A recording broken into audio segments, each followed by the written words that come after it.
டிவிக்கு டிவிக்கு தான். ஸோ விஜய் வந்து இப்போதான் கட்சி தொடங்கியிருக்காரு, அவருக்கு இன்னும் அனுபவம் வேணும்னு எல்லாரும் சொல்றாங்களே. அதாவதுங்க, ஒரு சின்ன குழந்தை இருக்கு, அது ஸ்கூல்ல கொண்டு போய் சேர்க்குறோம். உடனே டீச்சர் வந்து குழந்தைக்கு அனுபவம் இருக்கா, படிப்பு சம்பந்தமா தெரியுமா அப்படின்னா என்ன அர்த்தம்?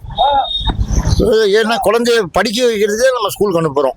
சப்போஸ் ஸ்கூலில் அது படிக்கிறது ஞாபக சக்தி வரலன்னா வீட்டில் அம்மா ரிமைண்ட் பண்ணுவாங்க, எல்லாம் அப்பா ரிமைண்ட் பண்ணி சொல்லி கொடுப்பாங்க. அப்போ ஸ்கூலுக்கு போகிற பையனை வராதேன்னு சொல்கிற மாதிரி தான் இவங்க சொல்கிறது இருக்குது.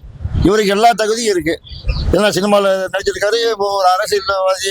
இந்த வயசில் ஒரு மெச்சூரிட்டி கிடைக்கல அப்படி என்ன? ஏன்னா அவருக்கு ஒன்று 21 வயசா இல்லையே, எல்லாரையும் பார்த்துட்டு தானே வந்திருக்கிறாரு. அவர் முதல்ல அரசியலுக்கு வருவார் சொன்னதே தமிழ்நாட்டில் இந்தியாவிலே நான் தான் அஸ்ட்ராலஜி பார்த்து அவர் கணிச்சு 5 வருஷத்துக்கு முன்னாலேயே. இவர் கட்சி ஆரம்பிச்சு 3 வருஷம் தான் ஆகுது. 5 வருஷத்துக்கு மேலே இவர் வருவார் சொன்னேன், மாநாடு போடுவார்னு சொன்னேன், இந்த கனூரில் இந்த சம்பவம் நடக்கும்னு சொன்னேன், கடைசியில் குடும்ப பிரச்சனை இழுத்து விடுவாங்கன்னு சொன்னேன், அதுவும் நடந்தது.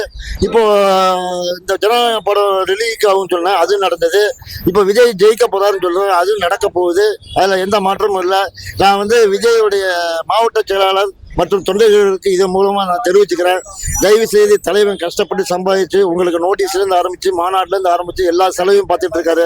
தயவு செய்து அசால்ட்டா இருக்காம, காலையில ஒரு வெயில் இருக்கிறதுனால காலையில ஒரு 6 to 10, ஈவினிங் ஒரு 5 to 9 இதை மாதிரி போய் ஒவ்வொரு தெருவா போய் மக்களை அதாவது சிட்டியை ஃபுல்லும் விஜய் கவர் பண்ணிட்டாரு, வீட்டுக்குள்ள பூந்து கவர் பண்ணிட்டாரு. இன்னும் வெளியில உட்காந்துருக்கு, திண்ணியில உட்காந்துருக்கிறதால கவர் பண்ணணும். அதுக்கு இந்த காலையிலையும் சாயங்காலமும் தொண்டர்கள் உங்க டயத்தை பொறுத்து, ஆபீஸ் வேலையை பொறுத்து நீங்க கொஞ்சம் உழைச்சீங்கன்னா நல்ல சாப்பாடு சாப்பிடலாம்.